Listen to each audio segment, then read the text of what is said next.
What's up, guys? Welcome back to the MMA meeting. Let's Talk with the Weasel podcast, where we talk all things MMA. That's the old name. I'm just going to call it Let's Talk MMA, right? It's going to be much easier. Or MMA meeting. I never realized why I had two names for the podcast or why it was so long, but either would suffice. And the temperature is pretty good outside still. Global warming much? No, I'm kidding. I actually don't know anything about climate change or anything like that, but or politics, and I know it's that time of the year. The presidential election ended, and Trump essentially 50-45 Kamala Harris. It wasn't even that close. Right, the first round, Trump was up like 70 electoral votes. It was insane. Then he went Florida very quickly. I mean, huge to win the first round. Absolute 10-8. And I was kind of surprised it was that easy for him, to be honest. I thought Trump was going to win, but landsliding the election, he beat Kamala even easier than he beat Hillary. He got the popular vote, which is harder for a Republican to win because, California, New York, and some of the other Democratic states have so much of a population. It's hard for Republicans to win on the popular vote, but he did. He beat Kamala at that. He has 292 electoral votes right now, and if he wins Nevada, Arizona, and Alaska, he'll have over 310. Where did the polls go wrong? As they always seem to do. The first thing he should do in presidency is stop Sal D'Amato and Derek Cleary from scoring, bring Francis Ngannou back to the UFC to fight Jon Jones, but keep the same pay that he has at the PFL. Bring Khabib back. Like, these are the most important things. And it's crazy because Trump is now, he essentially did what Adesanya couldn't. He won the title 3 times. I'm just kidding. I'm just kidding. When Dana was on stage, can you imagine? He just drops the hardest last promo for Jon Jones versus Stipe. Donald Trump won tonight, guys. He's the president of the United States. But do you know he's even better than him? The pound for pound #1. Jon Bones Jones. I'm surprised he didn't even mention Jones at all. At the end of the day, the reason why Kamala Harris lost is because she's just not a good candidate. Nobody voted for her. Nobody wanted her in the primaries of 2020. Nobody cared about her. Tulsi Gabbard absolutely destroyed her. And why isn't she being nominated? Why wasn't she a candidate over Kamala Harris? She would have gotten more votes. She would have been a possibility to win on the Democratic Party, but they don't like her. I don't know much of her policies other than like the anti-war stuff. That's good, in my opinion. But do you know who should have ran? And he would get my vote is Jesse Ventura from Minnesota. Just to hear him talk. I would just love to hear Jesse Ventura talk. Just to hear him on like these political debates and stuff would be hilarious. Hello, people. Have you ever fought a chimpanzee before? We trained 4,000 emus to invade the oceania country of Australia. Jesse, I don't think we trained emus in the Navy SEALs. Why, yes, we did. When were you in the Navy SEALs? Jesse, come on, that's not fair. Well, you must have been there. No, Jesse, I was never in the Navy SEALs. It just doesn't seem like it. I mean, emus don't even live in the United States. Jesse, why aren't you talking? You convinced me. Thank you for your service. But other than watching the fights, I've been playing Sparking Zero, which is really good. That's like the best game in such a long time. And I was thinking about watching The Penguin, because people keep talking about it, and they're saying it's so good. I have no idea. If it's good, I'll watch it. Anyone who watched it, let me know. What's been going on in MMA? Not much news since the fights ended. Robert Whittaker seems to be better than we thought. He said his jaw is fine, but his teeth got pushed in. Just crazy. But he did say he was vulnerable to that ever since in the Dricus fight that happened to him. And he made it sound like that can happen to him in any fight, which I don't know if anybody's using that as an excuse for him losing, but it shouldn't be. Khamzat is that good, and he's making that weight class so much more exciting because he's actually like a middleweight that I view highly in terms of like pure skill. He's one of the best wrestlers we've ever seen in the sport. Even if you compare him to Khabib and George St. Pierre and some of these other guys, not saying he's better than them, but he's like in that tier. He's in that same kind of group. As a middleweight, you don't see a lot of middleweights where they excel in some kind of skill other than striking. It's been a long time since we've seen a high-level wrestler like that. Probably ever since Yoel Romero. And Romero was really good up until the second Robert Whittaker fight. The first Whittaker fight, Romero's wrestling was absolutely top-notch. But I do see a lot of people making the argument that Whittaker's anti-grappling skills are overrated. I don't understand when people they make these kind of arguments, especially when they're Khamzat fans, because you're discrediting Khamzat's win by saying that. And it's not true either. Whittaker's anti-grappling skills are established. He's one of the best anti-wrestlers, anti-grapplers in the sport against Romero and against Jacare. If you could stop Romero's wrestling like that and you can Scramble Jacare, both in their prime, well, MMA prime, you are elite when it comes to anti-grappling. You are. Like, there's no other way to say it. And he did a very good job of stopping the second hook from Khamzat Chimaev for minutes of that fight before he got submitted, which is something a lot of fighters aren't able to do, right? Gilbert Burns is probably the one who did the best in the UFC after Ikram Liskarov, right? Gilbert Burns in the UFC did very well against Khamzat when it came to the grappling. Well, because Burns is also one of the best jiu-jitsu fighters ever in the UFC, and also is a lower weight class. I think Khamzat is optimal at middleweight. I think he's at his best there. He's not cutting all of that weight, and he's physically stronger and all that stuff. I think he's a lot more of a difficult fight at middleweight than he is at welterweight. So that might be part of it as well. And he has a new training camp. I think he's like the best version of Khamzat, and Whitaker had to be the first fighter to go up against Khamzat 2.0 or Khamzat Chimaev because he's not overtraining anymore, and that could have zapped his cardio leading into fights. You know, not the best conditioning, while also making him weaker for the fights as well. So it's not that Whitaker's anti-grappling is overrated. No, his anti-grappling is elite, but it's Khamzat's wrestling that's just so much better. You got to give respect to both fighters in those aspects. Like, Whitaker's good with the anti-grappling. Khamzat is even better with his wrestling. One of the absolute best in the sport we've ever seen. And it's looking like those betting odds earlier in the year are turning out to be true, where they said that Khamzat is going to be, or most likely will be, the champion by the end of the year. Well, maybe not by the end of the year, but he might fight Dricus next year. And that's going to be a very, very interesting fight. Aljamain Sterling says, I have a great style to neutralize UFC champ Ilia Topuria's offense. First round KO for Ilia. No, I don't think Aljamain has the style to stop Ilia's offense. Ilia is very high level on the ground too. Like, what does Aljamain do to Ilia besides get knocked out? Aljamain's a good grappler, but you need to be well-rounded to fight Ilia Topuria. Oh, the betting odds are out. Khamzat is a 2-1 favor over Dricus. That's kind of crazy. A champion 2-1 underdog? When's the last time we saw that? Braza. It's normal. And Shara Bullet wants to fight next year. He's already looking to fight again. That's crazy, dude. I'm liking it, man. Fighters are getting more active. They're willing to fight more often. Sure, Bull is so fun. He's ranked now in the top 15. That double spinning back fist was insane. That's like, if you guys ever play Tekken and you play with Brian Fury, that's literally one of his moves in the game. He hits you twice with a spinning back fist and it like knocks you out. Diego Lopes is unhappy that he is being overlooked for featherweight title fight. What does Diego Lopes say? He says, am I a soccer player? What is going on, huh? Ilia mentioned on Saturday night that he wanted to take some time off. Also, the UFC mentioned that they're working on a date for Spain. While this is all going on, it makes the most sense for me to fight Volkanovski in Sydney for the interim title. Volk has already suggested this. I've already agreed to it. Let's just do it. It all just makes sense. Ilia wants to take some time off and wants to fight in Spain. Volk wants to fight and doesn't want to wait. I don't mind flying to Sydney to fight him.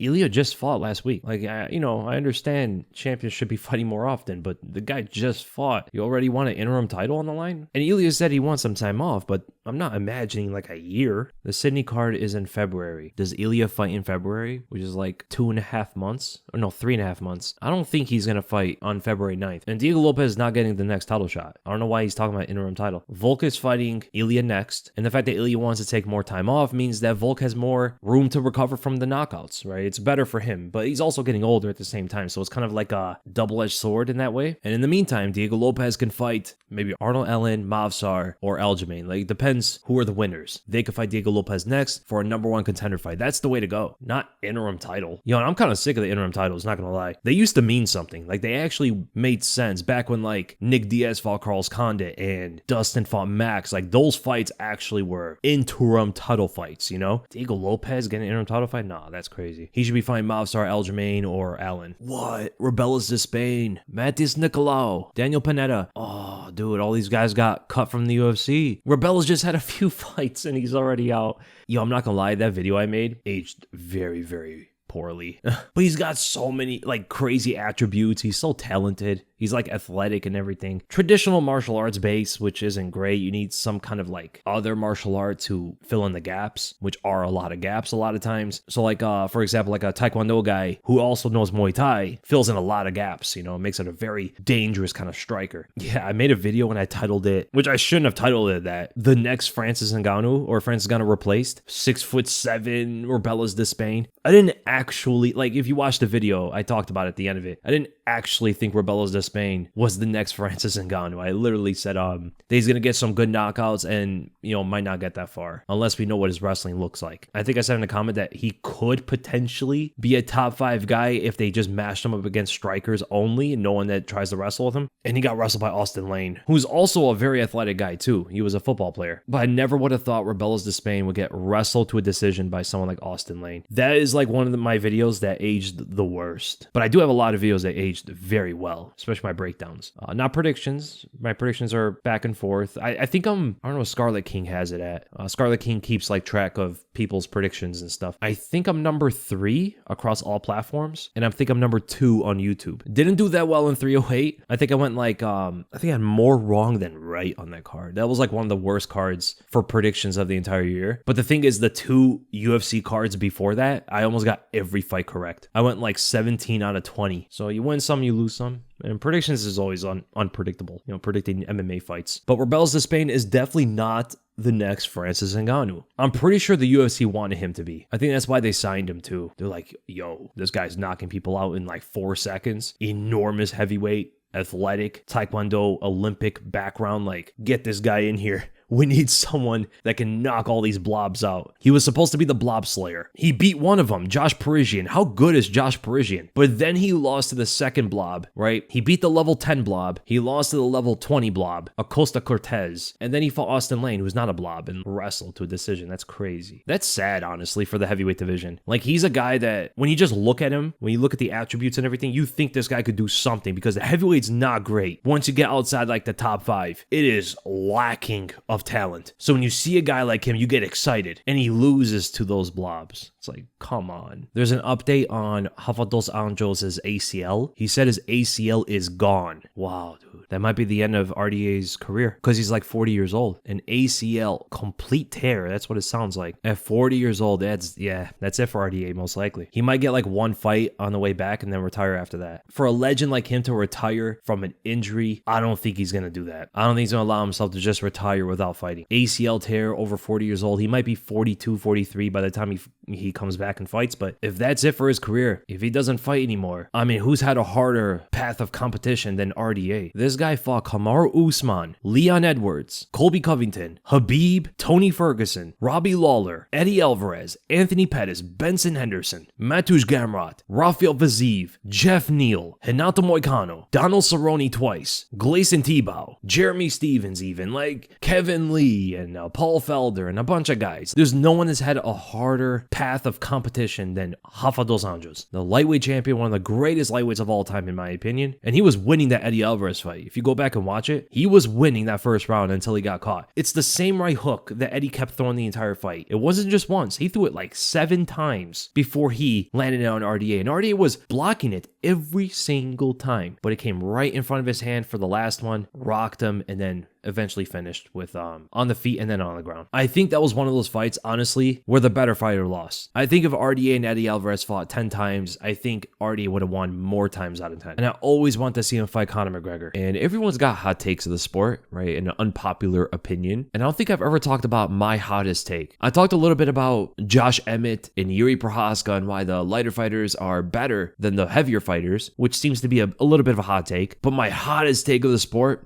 everybody has one. Mine is Jon Jones' legacy is a little bit overrated. I don't think now he's the greatest fighter of all time. I know that's crazy. He's still top 5. He's not the number 1, which, doesn't seem like a hot take. But with all like the promotion around Jon Jones of being the greatest of all time, and it seems like a lot of people are agreeing with it, I think the reason people look at Jon Jones as the greatest is merely because of the title wins. And that's it. Like nothing really about the context of his wins. Nothing about like the skills of his opponents and how good those fighters actually were. But it's only about the championship wins and the fact that he never, well, you can't say he never lost, because if we don't count Dominic Reyes, then we have to count Matt Hamill, right? If we're going off just what the wins and losses say, he lost to Matt Hamill. But in reality, he should have lost that fight to Dominic Reyes, and he arguably lost to Alexander Gustafsson as well. So in no version is Jon Jones completely undefeated, right? He's not like Khabib, for an example. Khabib never lost, never even really came that close, other than the Tebow fight. But if you look at the scoring criteria of the Tebow fight, you can't score it for Tebow. So I think Jon Jones is anywhere from number 2 to number 4 greatest fighters of all time, not number 1. I think George is now the greatest of all time. And I can see Demetrious Johnson, and I can even see an argument for Jose Aldo being above Jon Jones. And it's all about the level of their competition. Like, how good were the fighters that Jon Jones beat compared to the fighters that GSP, DJ, and Jose Aldo beat. And there are a lot of people who are starting to understand that Jones's legacy, his opponents, taken with the substance of context and nuance, not as big of wins as the media shows that they are. He beat Murderers Row, all these older legends. These are some of the greatest fighters during that time and all this stuff. Most of those fighters were actual middleweights. Most of those fighters are not as good. And as soon as he got past those guys, as soon as Jon Jones got past the Rampages and the Rashads and the Lyotos and the Shoguns and the Vitors, he wasn't fighting as well all of a sudden. He wasn't dominating opponents like that. The only fight that he looked really good in, like dominant, was Glover. That was the only fight he looked dominant in. First DC fight, it's a good fight. He wasn't dominant at all. Not at all. First Gustafsson fight, he arguably lost. The second DC fight wasn't dominant. DC was actually doing very well for the first 2 rounds. But Jones also tested positive for steroids or Turinabol. The second Gustafsson fight, Gustafsson was injured in the fight and he was out of his prime. Right? That was the other fight where Jones looked dominant in. But again, like that was the same Gustafsson who said his heart wasn't in fighting anymore and he was injured in the fight. He fought OSP, did not look great against probably the worst opponent he's ever fought after winning the title, of course. We're not talking about the GOAT, Vladimir Matyushenko, the greatest fighter who defeated Jon Jones, Matt Hamill. Then he couldn't finish Anthony Smith, which is crazy. He did dominate the fight, but like you couldn't finish Anthony Smith. Then he nearly lost. He nearly lost to Thiago Santos, who had no legs. Like, this guy had no knees anymore after the first round. And Thiago Santos almost won that fight while injured in the worst state of his entire career. And then Jones lost to Dominic Reyes, who in hindsight, he shouldn't have came close to losing. But then he beat Ciryl Gane, which, you know, that was a great win, right? That was a great win, but stylistic, good matchup. I did pick Ciryl Gane to win that fight. I did, but you learn whenever you watch these fights, and it was definitely an easier stylistic matchup for Jon Jones. My logic wasn't bad, though.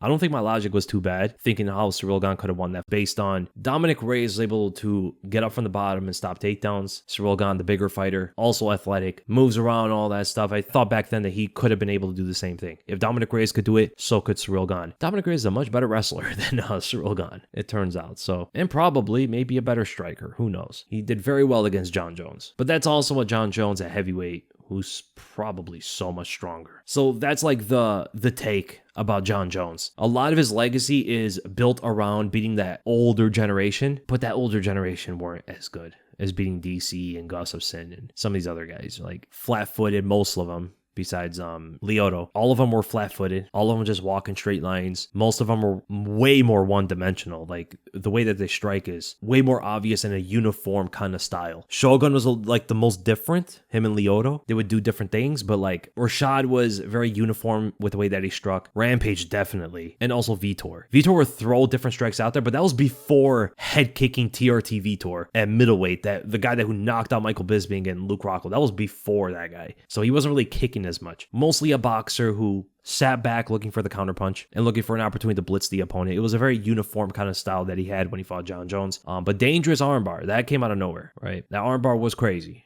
And he nearly won. And maybe Jon Jones was a little bit overrated. I still think he's top 5 all time, but I don't have him at number 1. I think George St. Pierre is number 1. I think he's the best fighter we've ever seen. Demetrious Johnson, Jose Aldo, you have fighters like Volkanovski and, you know, Khabib, Islam, Holloway. These are all such high-level fighters. But even though that's the unpopular take today, that's the unpopular opinion, I do think in like 10 years, maybe 20 years actually, I think 10 years is too soon, maybe anywhere from 10 to 20 years, that opinion will be a lot more common. Once people start to understand skill level a lot better. How crazy is that, man? Khabib and Islam, 2 friends, you know, 2 guys have been training with each other for so long, and they're the greatest lightweights of all time together. Like number 1 and number 2, greatest fighters in lightweight history. You know how awesome it must feel to be in that position where you and your best friend are the best fighters of all time of that weight class. Khabib did it first. Islam helped him by training. They learn a lot of different techniques and improvements as a fighter. Khabib becomes the greatest lightweight ever. Then Islam comes after Khabib Khabib retires. He becomes number 1 or number 2, depending on how you look at it, greatest lightweight of all time. You could just have them even. Khabib and Islam, greatest lightweights ever, equally. Is there another weight class or like another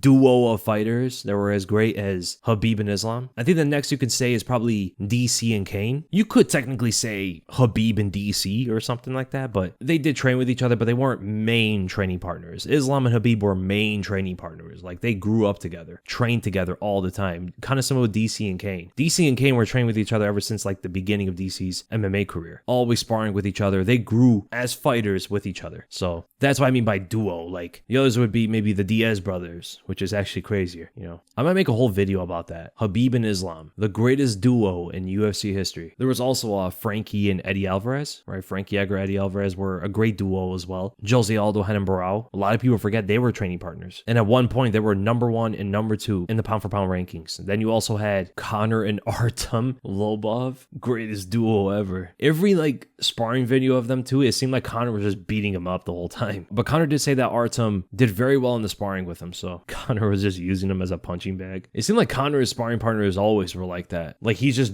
destroying them in the sparring. The only one I could imagine was giving Conor like good rounds was Gunnar Nelson. Gunnar Nelson was so talented, man. What happened to him? He comes back like every 2 years. He just shows up out of nowhere. No hand wraps or anything. Puts the gloves on and just beats some fighter down and then leaves for another 2 years. Yeah, like he fought over a year and a half ago against Brian Barberena. Then before that fought a year before that against Takashi Sato. Then 2.5 years before that against Gilbert Burns and Leon Edwards. And those losses, right, he had a split decision loss against Leon. I remember Leon elbowed him in the clinch and like broke his orbital bone. Or I think it broke his orbital bone. It looked like it. Dude, none of Gunnar Nelson's losses were that bad, except maybe Rick's story, but a lot of people did think that Gunnar Nelson won that fight. Losing to Damian Maia, like stylistically, that was a difficult fight for Gunnar Nelson. I don't blame him for losing that fight. Not a bad opponent to lose to at all. Damian Maia, very good at his time. The knockout loss to Santiago Ponzinibbio was met with some eye pokes, so there is that. And Conor did say that he molded his stance and movement based off training with Gunnar Nelson. Man, how much better would Conor have been if he was in a real training camp, you know what I'm saying, with other very good fighters? The whole iron sharpens iron kind of thing. Instead of sparring with Artem Lobov and Nolan the taxi driver, like imagine he was sparring with Rafael Fiziev and those guys at Tiger Muay Thai, or Dwayne Ludwig and TJ Dillashaw. I think that would have been a very good gym for Conor.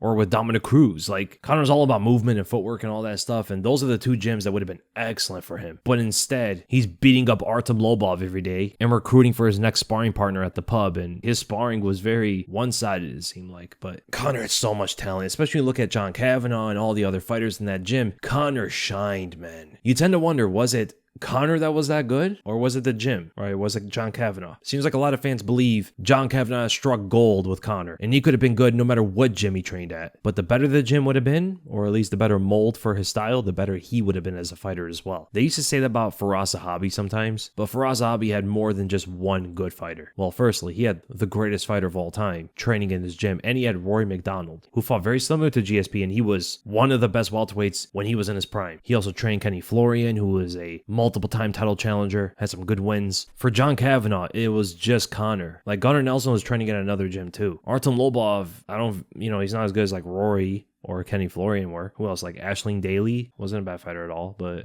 she retired pretty quickly. Yo, when is the UFC going to get one of these Senegalese wrestlers? When they start expanding into Africa, they're probably going to get some of these Senegalese wrestlers learning Muay Thai and learning Brazilian Jiu-Jitsu and all that stuff. There's going to be some monsters from that martial art. They're so strong in the clinch. They got good dirty boxing. Going to be some monsters in the pocket. Imagine a Senegalese wrestler learning Muay Thai. It's not the most effective style of wrestling overall because the match pauses whenever they get a takedown. There's not really any ground game to it, but I think it's the coolest wrestling to watch, to be honest. I saw this one match and they both had like over and unders on each other, and the guy with the red bandana was just uppercutting the body, man. Ripping body shots. Got him to the ground with a knee tap and then started ground and pounding while his opponent was in his base. So until they're like flat on the ground, they have to continue to fight. He's literally wailing on this guy before flattening him out, which looks like MMA until the takedown gets completed. Then the match kind of ends right there, or it pauses. And with that, let's go right to the questions. And we're going to start with Nano Peach. Multiple questions. Hey, Weasel. What's next for Francis or Robelis Despaigne? I don't know. There's no one left for him. He could retire. There's nothing left for him to prove except just make more money. How would you fix Jiri? He's so talented, man. But he refuses to train under conventional methods. There's guys like training in judo dojos, karate dojos. That's not what he needs. He needs boxing training, Muay Thai training, wrestling training, but he just refuses. And honestly, it's the reason we like Jiri, that he doesn't fight like that. That he has that like different kind of mentality to the fight game. So I don't know if there is any way to fix Jiri, because what is there to be fixed? Be formless, shapeless, like water. And water cannot be fixed. It can be cleansed, but it cannot be changed. Ilia, in a recent interview, said that in 3 years, he'll be the champion in 3 divisions. How would you access that 45, 55, 70 odds against Islam Bilal? Let's say he fills up like Maximus Holloway. I don't see him becoming a 3-division champion. He's a featherweight, right? Like Volkanovski and Holloway were big featherweights, so they can go up to lightweight and perform a lot better. I think Ilia, we saw him there, right? We saw him compete against Jai Herbert, which was a long time ago, but he got head kicked, almost knocked out against a guy who is like never sniffing the title. Those guys are so big in that weight class, even though he can be technically better than most of them. And I think he could beat some of the best lightweights out there. I don't think he becomes champion, even if he fills out like Maximus did. So I think his odds against Islam are like 40 to 60%. And against Bilal, I mean, that's crazy. Even though a lot of people do think that Islam is a better fighter than Bilal and potentially could beat Bilal off of what he said about their training, right? Bilal said that Islam beats him in training. I think Ilia has a harder time against Bilal. Bilal's even bigger than Islam. He might be stronger than Islam too. Like, I'd say Ilia has like a 20 to 30% chance against Bilal. So even though I give him a 40% chance against Islam, that's at lightweight. If he fought at welterweight against Islam, I think his chances decrease because Islam's a very big lightweight. The further up the weight classes they go, the more it's going to help Islam beat someone like Ilia. The lower the weight classes they go, even to lightweight, I think the better the chances are for Ilia. So if he fought Islam at welterweight or even middleweight, hypothetically, Islam's chances are even better because he can fill up even more. He might be like 180 to 190 pounds. Ilia might be like 165, maybe. He's not big. Ilia's not that big. So those are my odds for Ilia for becoming a 3-division champion. But here's the thing. I will never doubt Ilia if he actually goes and tries to do it. That man believes in himself, unlike anyone else. Like, it reminds me kind of, even though it's pretty funny with the tattoos and taking Volkanovski's belt off the table and stuff, it does remind me kind of like Conor McGregor. When's the next Nightmare matchups? Maybe in a couple weeks. What's next for Shevchenko? Menin Fiorot. If Islam beats Arman, what's next for him? I would have said Max Holloway if he won against Ilia, but the fact that he got knocked out, and he said he's coming back to lightweight, so I don't think you could do Max. And also, Islam fighting a bunch of featherweights. Arman's like the first lightweight that never fought in the featherweight division in the UFC, even though that argument doesn't make sense. Dustin and Charles are optimally like the best of their abilities at lightweight. It's like saying Robert Whittaker isn't a middleweight or Sean Strickland isn't a middleweight. It doesn't make sense. So I don't think it should be Max Holloway. I think you could do the winner of Chandler and Charles just because Islam beat anyone else that makes sense. Logically, the next fight would be the welterweight champion. I think Islam deserves to fight in the welterweight division against either Bilal or Shavkat, but he said he will not fight Bilal. So if Shavkat beats Bilal, that's the fight to do next. But if Bilal beats Shavkat, does the UFC just do it? Islam goes up to middleweight?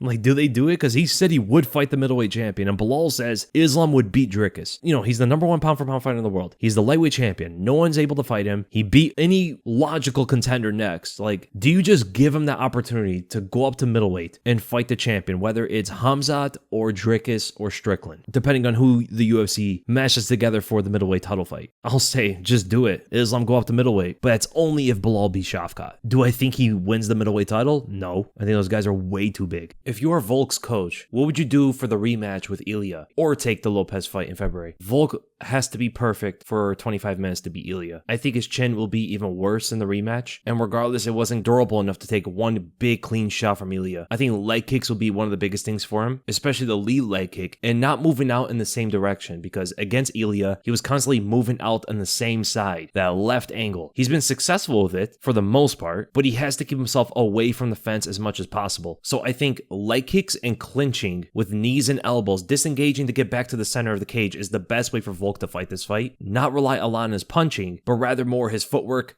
leg kicks, clinches. Of course, he's going to have to throw punches out there with jabs and uppercuts and stuff, but he needs to try to win by a decision, most likely. And even go for takedowns. Go for takedowns against Ilia. I think against Volk's style, Ilia is going to be more dangerous in the stand-up than he is on the ground. Just because of Volk's chin, and we've seen Volk do well on the ground against Islam, well enough to not get submitted, right? If he could survive on the ground with Islam and Brian Ortega, I think he could do well on the ground with Ilia to not get submitted. Because I don't know if Ilia is going to try to take Volk to the ground, so Volk should try to wrestle Ilia to offset some of the punching combinations, right? Don't allow Ilia to just blitz forward with combos without thinking about the takedown. So leg kicks, clinches, takedowns, jabs, and moving out in different directions, not the same direction, is the best for Volk in this fight, I think. And should he wait for the belt or take the Lopes fight? I think he should wait for the belt. Thank you for all the content you put out. It's all amazing. Thank you so much, man. Great questions. Then we go to Sushanti Cop. Hi, Weasel. Been following you for half a decade now. You are the best out there. Thank you so much, man. When you say half a decade, it sounds like way longer than it's been. How high do you think Topuria can go, as he has yet to achieve his absolute peak? Insanely talented and skilled fighter. Do you think he will end up as the greatest featherweight of all time? I don't know, because his level of competition is the way he would get there, not necessarily the amount of title defenses and stuff like that, right? I don't think there's a single featherweight ever that'll reach the same title wins as Jose Aldo. The way he can be above Aldo is by beating better competition. So far, he beat Max and Volkanovski, but the competition falls off from there, right? He beat the best fighters he'll ever fight against at featherweight and did it in spectacular fashion. So maybe find Diego, Arnold Allen, Movsar, O'Malley comes up to featherweight, the Volkanovski rematch, and maybe like another win or two, and he'll be above Jose Aldo. But even that competition is crazy, right? He would definitely be at least the second greatest of all time. We have to see his performances as well, because Jose Aldo, although he defeated his opponents skillfully, he wasn't the most exciting, right?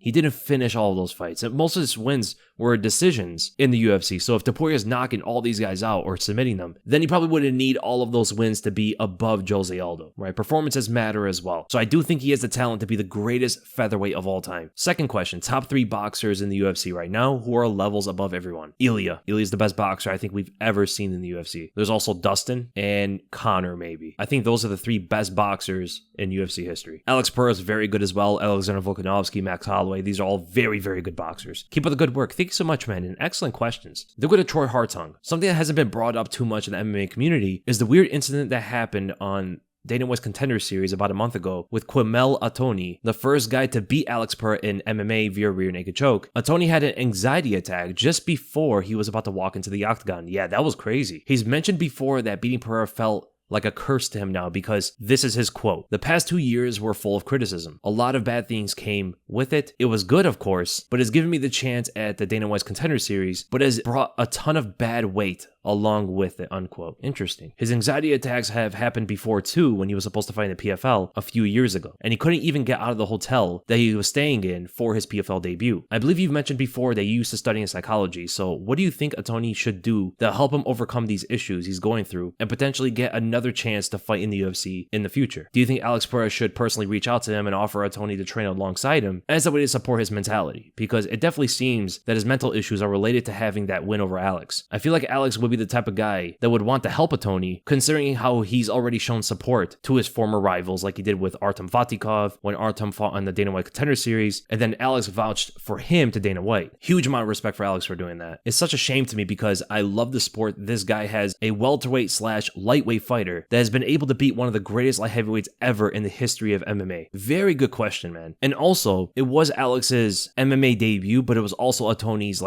third professional fight, right? It wasn't like he was a veteran at MMA when he fought Alex. If they fought today, who would win? Alex, of course, but it seems like he has the anxiety about the criticism going into his next fight, right? It's the big stage. He's never been in a bigger organization than the UFC or even Dana White's Contender Series. So I don't know what kind of criticisms he's getting. He won the fight against Alex. It sounds like just maybe a few people that are trolling in a way, maybe, because I don't know what else. I don't know how people are giving him criticism. He's on a win streak. He's a welterweight, and perhaps he sees whether he wins or loses in the Contender Series, he's going to meet even more criticism, right? He's only looking at the negatives of his career. If he wins in the Contender Series, there's going to be a lot more positivity than there will be negativity, especially if he has a good personality, right? Maybe Alex will vouch for him as well. Alex is a very respectable fighter to his opponents, and they would most likely never fight again. So I would think Alex will only support this guy. And if Alex is going to support him, I don't think he's going to have that much like criticism. So he has to think about the positives in his career. Like, what can he gain out of this? And he cannot just let his career go by just because he thinks some people will make fun of him or they don't think he's that good of a fighter. That's every fighter. There's no fighter in the sport that hasn't gotten criticism. Not one. Even Georges St-Pierre, one of the most likable fighters with his personality and his legacy, he got so much criticism before. Way more than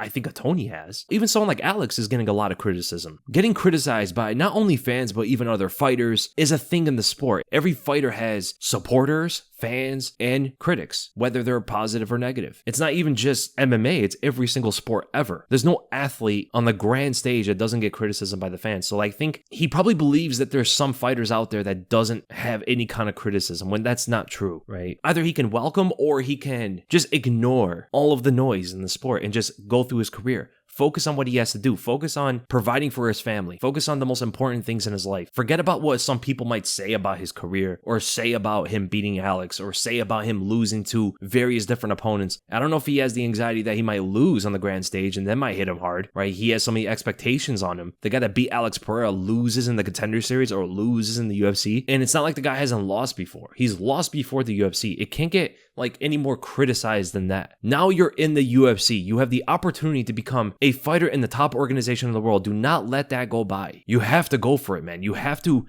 seize that opportunity, fight in the UFC. You don't like, maybe you become a top contender. I'm not going to say he is championship quality, but maybe he could become a champion one day. At least he should strive for that. He's in the position to do it. There's amateur fighters. There's fighters who are even in the UFC that they would love to be in this guy's position to fight on the Contender Series. The Contender Series is like an easier way into the UFC than the Ultimate Fighter is. Look at all those guys from Tough that have to go through that tournament in order to get into UFC. Way harder of a road than a Tony has. And if he cannot get over that anxiety, I think maybe another career is better for him then. I mean, he's fought so many times already, but if he cannot handle to be on the stage of the UFC, not to lose, but just to be there in the biggest stage of the world, with the most opportunities, if he cannot just be there because of his anxiety, either he needs psychological help, right? Maybe see a psychiatrist or something like that, or pick a different career that will be better for him. Because if you're not going to fight in the UFC just because of like some kind of mental issue, he needs some psychological help because he cannot let this opportunity just go by. And maybe some other fighter around him can help him with that because it's a huge opportunity for him. So great question. I hope the guy fights in the Contender Series, eventually goes in the UFC, and we get to see how good he actually is. Then we go to the gamers of Serenity. I'd love to hear your opinion on how Sean O'Malley wins the rematch with Merab. A lot more urgency in the later rounds because Merab is going to keep trying to take him to the ground over and over again in the fight, keep him on the fence as long as he can. O'Malley needs to get himself away from the fence. Do not get behind the black lines in the cage. Anticipate a takedown every single time he throws his right hand or left hand if he's in southpaw. And try not to load up too much into the punches because there were times in their first fight where O'Malley was throwing the right hand, loading it up, and Merab shot a takedown under it, driving O'Malley to the fence. Power punches is not the main thing for O'Malley here. It's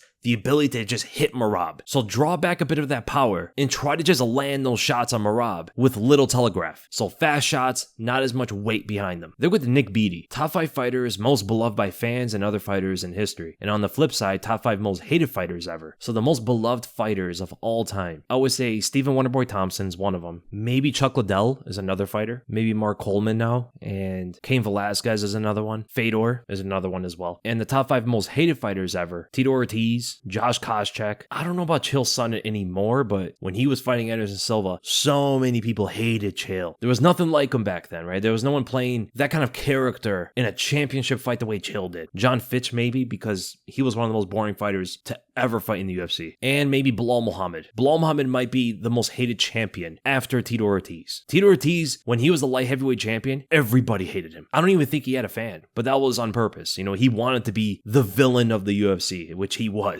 When he fought Chuck Liddell, it was like the villain meets the hero. They would have said, have you ever genuinely felt as if someone fluked their way into the top 5 or a title shot? Derek Lewis and Tai Tuivasa. Derek Lewis was a top 5 fighter because he beat Volkov and Curtis Blades in fights I think he would not have won in a rematch. He was losing the entirety of those fights until he landed one big shot. Volkov picked his knee up and tried to lean away. Derek Lewis overhanded him in the jaw and then finished him with ground and pound. Curtis Blades shot a takedown with no setups. Uppercut knocked him out. And the only reason Tai Tuivasa was in the top 5 was because he beat Derek Lewis, who kind of fluked his way into the top 5 as well. And to a title shot. Derek Lewis fought Daniel Cormier. You could say Marlon Vera because he became a top 5 fighter by beating older opponents like Dominic Cruz, Frankie Edgar. And even Rob Font was 35 years old. He had the win against Sean O'Malley, which helped him eventually get a title shot, which in a sense is a flukish title shot. I'm a big fan of Marlon Vera, still am, but we have to be honest, you know. He didn't beat any Corey Sandhagens or Song Yadongs or Aljamain Sterlings or Merab Dvalishvilis to become a top 5 fighter in the bantamweight division. He fought Frankie Edgar, Rob Font, and Dominic Cruz. I would also say Jorge Masvidal. He beat the most overrated fighter of all time in Ben Askren. Now, the way he beat him is not flukish in a sense because he trained for that flying knee. He knew Ben Askren was one-dimensional, only shoot takedowns. He's going to shoot a takedown when someone throws a flying knee at him, and he landed it, knocking out Ben Askren. He also beat Nate Diaz, who was never a top-ranked welterweight. And the other win was Darren Till. In hindsight, not the greatest win. Now, I wouldn't say Darren Till fluked his way into a title shot with Tyron Woodley because he did beat Wonderboy. And Wonderboy at the time was one of the top-ranked fighters at welterweight. So if it wasn't for that win, sure, you know, he beat Donald Cerrone. But the win over Wonderboy was not a flukish win.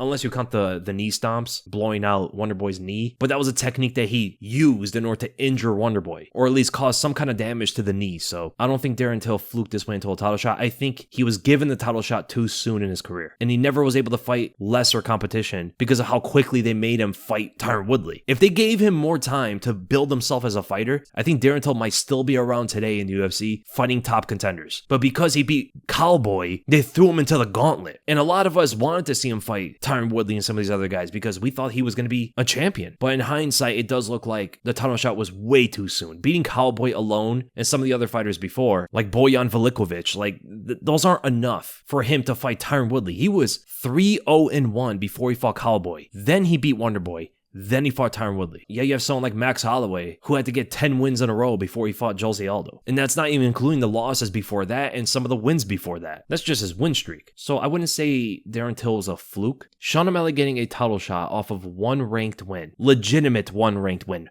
Raleigh Paiva was not top 15. They threw him into the top 15 because he was fighting Sean O'Malley. The real guy, right? That's what they promoted that fight as. Sean O'Malley fighting a real guy. The guy wasn't even a top 15 fighter until he fought O'Malley. Because of the majority decision against Kyler Phillips, Phillips won that fight, by the way, and still not enough for him to beat top 15. So one ranked win against Peter Yan, which is another fight most people thought Yan won. He gets a title shot off of that. He beats Aljamain Sterling. Very good TKO win, but then he fights Marlon Vera, and then he fights Merab and loses, right?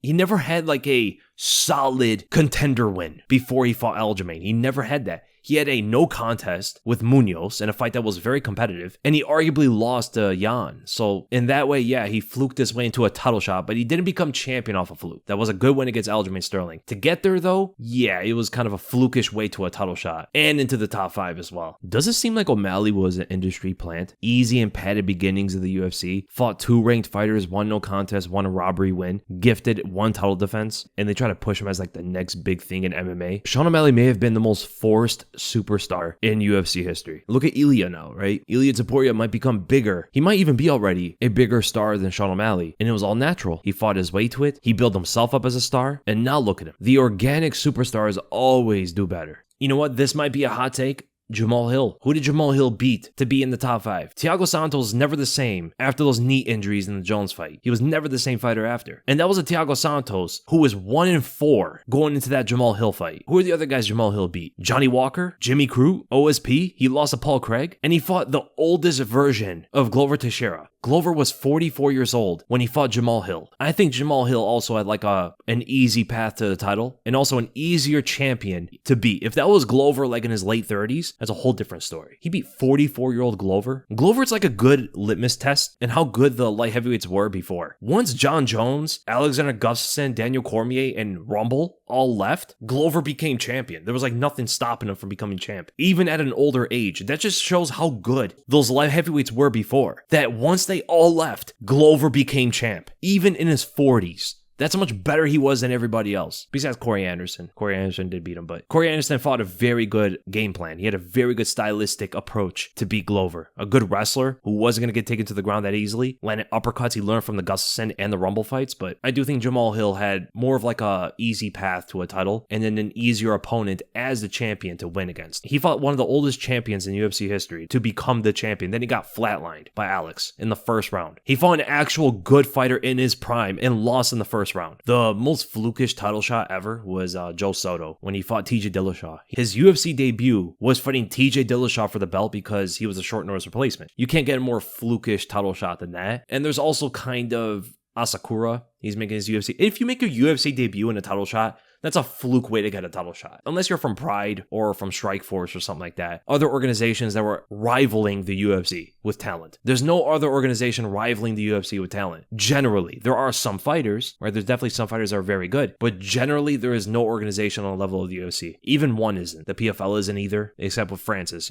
Francis is like the one guy who can come back to the UFC and fight for the title immediately. And that wouldn't be a fluke. So those are some of the flukish top 5 and title shots in the UFC. They're good, yeah, buddy. Ilia versus ranked lightweights. Okay, starting with Rafael Dos Anjos. Ilia wins. Paddy Pimblett, number 14. Did you guys see Paddy saying that he would beat Ilia still? He's got to believe in himself, right? Ilia would knock out Paddy with ease. Very easy win. Jalen Turner, he's got the height and the head kicks. Very, very powerful, but I think Ilia would eventually knock him out. It'd be similar to the Jai Herbert fight, in a way. Benoit Saint Denis, I'm going to go with Ilia. He's better everywhere, and Benoit's way too easy to hit on the chin. Renato Moicano, got to go with Ilia again. Fiziev, Ilia in a 5-round fight. Mateusz Gamrot, I'll go with Ilia. Dariush, definitely going with Ilia. Michael Chandler, I'll go with Ilia, but that's not confident at all. Chandler has the skills to not only beat Ilia, but beat anyone in the world, just not the fight IQ though. And that's how Ilia would win the fight. He would just be the smarter fighter out there. He would not gas out. He would try to get Chandler to explode constantly, throwing out these huge punches all over the place and going for the most explosive takedowns. And then Ilia would eventually knock him out later in the fight. Dan Hooker, gotta go with Ilia. Should be a good fight though. Max Holloway at lightweight, I'd go with Ilia. Now we know that Max can't take his biggest shots. At lightweight, he would have a better chin, but still. I go with Ilia in a very good fight. Now, Dustin, I might go with Dustin. He has a very good style to fight Ilia. He has the best boxing style to fight Ilia with. Not to say he's a better boxer, but the lean back counters, southpaw, very good left straight, amazing right hook. When Ilia tries to lean his way in for his punches, there is no better boxer in the UFC that can counter him the way Dustin can. And also the best version of Conor. So I think Dustin would win against Ilia. Justin Gaethje, I don't think Justin's going to be the same after the Max Holloway fight. So I'm going to go with Ilia. Charles Oliveira, I'd go with Ilia just because Charles never had a good chin. He has a lot of heart. He could fight his way back and recover. But Charles can also land some big shot of his own. His offensive skill set is the best to fight Ilia with.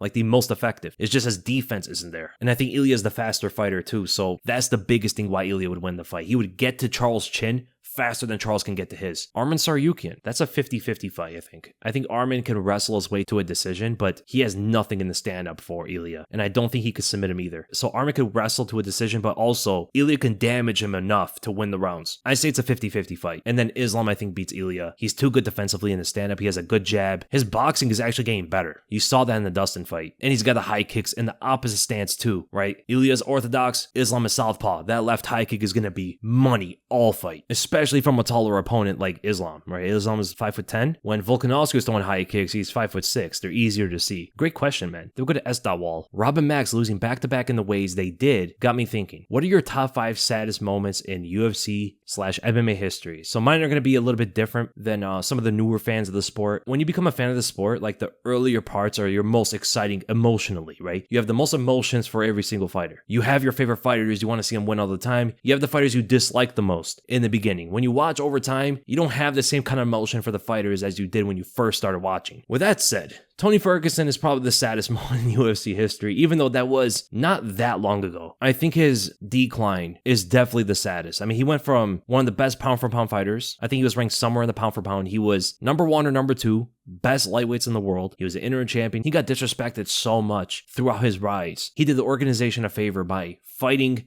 Justin Gaethje during COVID. He did cut weight twice for the fight, but he loses to Justin Gaethje. It was never the same ever again. That hit harder than the Renan Barão one because Renan Barão didn't have that build up the way Tony did. Tony was way more beloved than Renan Barão was. So the decline didn't feel the same. Even though Renan Barão's decline is arguably even worse than Tony's because he started losing the guys that nobody even knew about. And the worst thing about Tony's decline was he lost to the guy that wasn't supposed to beat him, right? Him and Khabib were supposed to be the fight. Nobody wanted Khabib or Tony to lose until they fought each other. If Tony was to lose to anybody, the fans wanted it to be Khabib that did it. If Khabib were to lose to anybody, fans wanted Tony Ferguson to be the one to beat him when they were matched up against each other for like the last 2 times. When Tony lost to Justin, everybody knew it was over. The Khabib and Tony rivalry was finished. It was never going to be a thing. The rivalry ended before it even started, in a sense. So that's, in my opinion, the saddest moment in UFC history in the fights. For me, Anderson Silva losing to Chris Weidman twice and then the leg break is top 5 saddest moments. You knew that it was over. His reign was done. The most unstoppable reign in UFC history ended by a knockout loss because he was clowning around and then a leg break in the rematch. Everybody knew Anderson was never going to be the same again. And he wasn't. He looked good against Nick Diaz, but it wasn't the same Anderson Silva. Jose Aldo getting knocked out by Conor was both like one of the saddest moments as a Jose Aldo fan, but also exciting at the same time because Conor McGregor did it. He became the biggest star in the UFC and delivered the way he said he would knock out Jose Aldo. But it was Jose Aldo that he knocked out. One of the most beloved fighters in the sport. That's one of the guys, I completely forgot about Jose Aldo. Jose Aldo is also one of the most beloved fighters in the UFC. I would also say Fedor losing to Verdum was one of the saddest moments because his coach was saying that Fedor wasn't the same before he fought Verdum. He wasn't at his best anymore, but to see him get submitted after what was like 10 years undefeated. He was the #1 fighter in the world for many years until Anderson Silva. That was one of the saddest moments, I think. I can imagine for some of the older fans, Chuck Liddell going on that losing skid was probably horrible. He was the biggest star in the sport, and then he got knocked out like 4 times in a row. A guy who was known for an iron chin, knocked out by Quentin Jackson, Rashad, Shogun, Rich Franklin. It's like, dang, it happened so suddenly for Chuck Liddell. He was the champion when he fought Quentin Jackson. I didn't watch those fights live. They were before I was a fan of the sport, but when you watch those fights back in chronological order, I mean, he came off beating Tito Ortiz and Randy Couture and stuff. He got knocked out by Quentin Jackson, went to a decision loss against Keith Jardine, beat Vanderlei Silva, then got knocked out by Rashad, Shogun, Rich Franklin, came back 8 years later and got knocked out by Tito Ortiz. Getting knocked out by Tito is probably the saddest thing ever in the sport. Tito cannot strike at all. Like, he can't punch. But Chuck Liddell had to come back when he was like 50 years old, not in shape to be fighting anybody. Like a legend, I don't like when legends do that. I think Zabit retiring early in his career was kind of sad too. Not because he was going to be like the best fighter ever or anything like that, but he was a legitimate contender. I'm going to put on some awesome fights with Yair, Max, and Volk, and a bunch of guys at the top. I don't think he would beat Max or Volk just because of the cardio, but if he fixed that cardio from that surgery, then maybe, maybe he would have became a champion. But seeing a talent like him just go away so early in his career, it's sad. Same with Chris Hemsworth or Holdsworth. Chris Hemsworth is Thor, right? Chris Holdsworth got a concussion from, allegedly, got a concussion from TJ Dillashaw in training and retired. And that guy was good too. He was a very good grappler. And speaking of Rumble, the fight with Jon Jones never happening was very sad too. And when you look at the interview of Rumble, when he goes and tells Jones, sorry we didn't give the fans the fight they wanted to see, but maybe in the next life. That was so sad when he said that. And then him passing away, like, Rumble will always be a legend in the sport. That was the fight people were very interested in because Rumble had the kind of style, he had the kind of explosive power to give Jon Jones a real test in that fight, man. And Jones doesn't wrestle the same way Daniel Cormier did, right? Daniel Cormier has a better wrestling style against someone like Rumble, getting under the big shots, single-legging him. Jones doesn't usually wrestle like that. He's a lot taller, and him changing levels would be a lot more obvious for a Rumble to defend against and land some big counter shot. Like, that was a real fight for Jon Jones that just never happened. When you look at the top 5, like, fights that got away, Jones versus Rumble is definitely one of them. Who else do you think of? Like, Khabib versus Tony, Silva versus GSP, Aldo versus Pettis, and Dominic Cruz versus Renan Barão. Like, those are the fights that got away in the sport. Great question, man. Then we go to Max Jamil. Compare Khabib's, Islam's, and Khamzat's MMA grappling. What are the similarities and differences, and which do you think is the best? They're all quite different. Khabib is similar to Khamzat in the pressure that they have with the wrestling. They're very aggressive. Islam is a lot more technical based, where he's trying to purely grapple with his opponent more than just maul them on the ground. Khabib had the biggest ground and pound out of them by far. I think he's the best ground and pound fighter in the sport's history. Khamzat's good at it. Islam, he ground and pounds, but usually to transition or get some kind of submission out of the opponent. Khabib will ground and pound you into a finish or to get a submission or transition. Like, he would just ground and pound you to maul you. Khamzat does both as well. All three, I think, are the best in chain wrestling ever in the sport until like maybe Umar shows something different. It's that Russian style. The Russian style is so much bigger in chain wrestling, whereas the American style, it's a lot more with the explosive first shot to get that to the ground. Even though they have chain wrestling, of course, but they're a lot more known for that compared to the Russians, right? Look at the way Khabib and Islam shoot takedowns. And even Khamzat at times. Khamzat has explosive takedowns to get you to the ground immediately. They will often shoot just to create contact, then chain wrestle to get an even better position. Then look at the way Michael Chandler wrestles. American wrestling and Russian wrestling are quite different. Then look at the way Michael Chandler shoots takedowns, or Josh Koscheck, or Johnny Hendricks, or even Bo Nickel. Like, there is chain wrestling there for sure, but it's a lot more about the first initial shot. They're a lot bigger with looking for the opening in order to shoot their takedowns, whereas Khabib, Islam, and Khamzat, they will shoot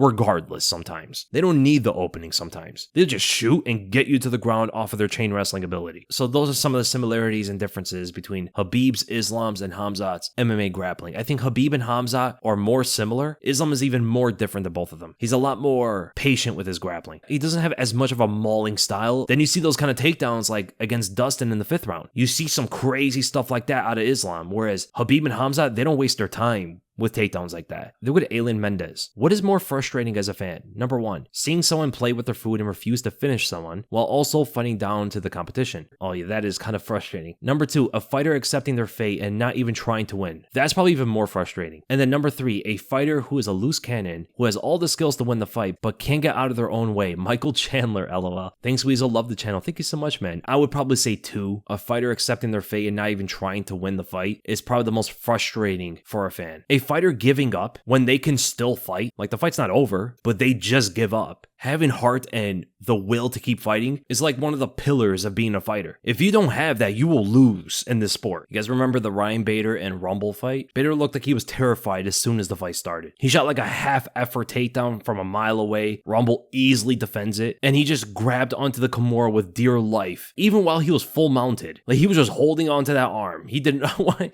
anything to do with Rumble, and he got TKO'd very easily. But when you look at Michael Chandler as a fighter who has all the skills to be a UFC champion, but he's too wild. Like, it doesn't make sense. He was a high-level wrestler, knockout power, very fast. Even in some of his fights has shown good striking technique. Like, look at the way he fought Dan Hooker. That was like the most technical we've ever seen Michael Chandler. It was the fight that he needed to win, because Dan Hooker wasn't one of the opponents that he wanted to go up against to build his star power. Once he went up against Charles, Dustin, Justin, that's when he started to be a loose cannon. When he fought Dan Hooker, he showed better footwork, going to the body to condition Dan Hooker for the big left hook to the head. He was the first fighter ever to knock out Dan Hooker with a headshot, and he did it in the first round off of conditioning from the body shots. You don't see that Michael Chandler anymore. Once he got the big money fights, he threw all that technique out the window and mostly brawled with his opponents. Who could beat Michael Chandler if he had high fight IQ? He has every skill you want. He's one of the most powerful. He's one of the fastest. He's one of the most athletic. He has a good chin, good recovery, decent cardio when he paces himself, like you saw in the Benson Henderson fight. He went 5 rounds with Benson. It did not gas out the same way when he fought Dustin and Justin, swinging haymakers and trying to slam them with his takedowns and stuff. Like, those are all completely unnecessary. So many unnecessary gassing movements from Chandler. He completely gasses himself out